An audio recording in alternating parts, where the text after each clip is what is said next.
নমস্কার বন্ধুরা, শতাব্দী ব্লগে সবাইকে স্বাগত। আমার আজকে রেসিপি থোড় ভাজা। থোড় ভাজা বানানোর জন্য দেখো এখানে থোড়টাকে আমি কেটে ধুয়ে নিয়েছি। আর এদিকে দেখো আমি একটা কড়া বসিয়ে দিয়েছি। আর কড়ার মধ্যে দেখো তেল দিয়ে দিয়েছি। তেলটা গরম হয়ে গেলে ওর মধ্যে দিয়ে দেব দুটো শুকনো লঙ্কা। এখানে দেখো তেলটা আমার গরম হয়ে গেছে। এখন আমি দিয়ে দিয়েছি দুটো শুকনো লঙ্কা। শুকনো লঙ্কাটা দিয়ে একটু নাড়াচাড়া করে নিয়েছি। আর এরপর এখন দিয়ে দেবো এখানে আমি 1 চামচ কালো জিরে। কালো জিরেটা দেওয়ার পরেও কিন্তু একইভাবে নাড়াচাড়া করে নিতে হবে। এরপর দেখো দিয়ে দেব কেটে রাখা থোড়টা। দেখো এখানে দিয়ে দিলাম তেলের মধ্যে কেটে রাখা থোড়টা দিয়ে এখন ভালোভাবে নাড়াচাড়া করব। কিছুটা সময় ধরে এখন থোড়টাকে আমি এভাবে করেই নাড়াচাড়া করে নেব।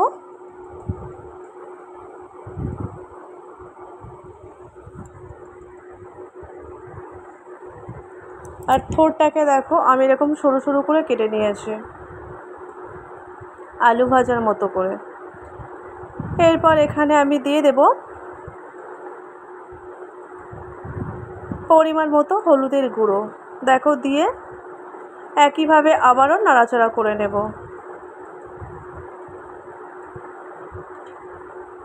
দেখো একইভাবে আমি এখন নাড়াচাড়া করে নিচ্ছি। এরপর এখানে আমি দিয়ে দেব স্বাদ মতো লবণ।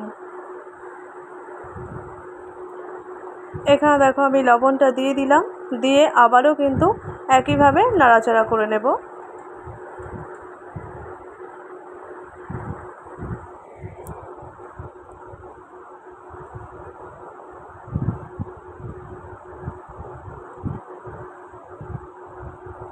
এরকমভাবে কিছুক্ষণ নাড়াচাড়া করলেই কিন্তু থোড় ভাজাটা একদম রেডি হয়ে যাবে।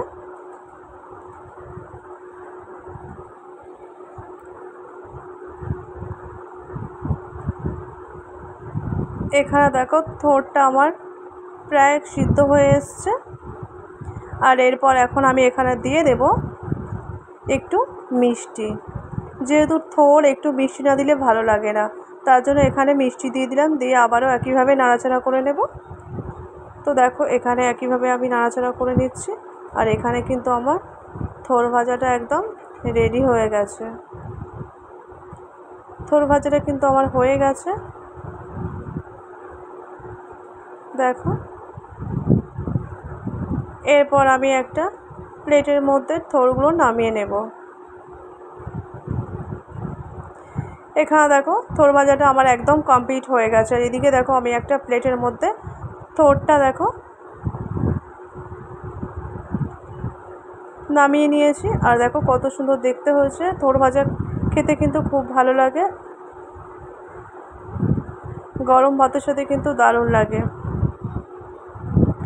তো আমার আজকের এই থোড় ভাজা রেসিপি যদি তোমাদের ভালো লেগে থাকে তাহলে লাইক, কমেন্ট, শেয়ার করবে।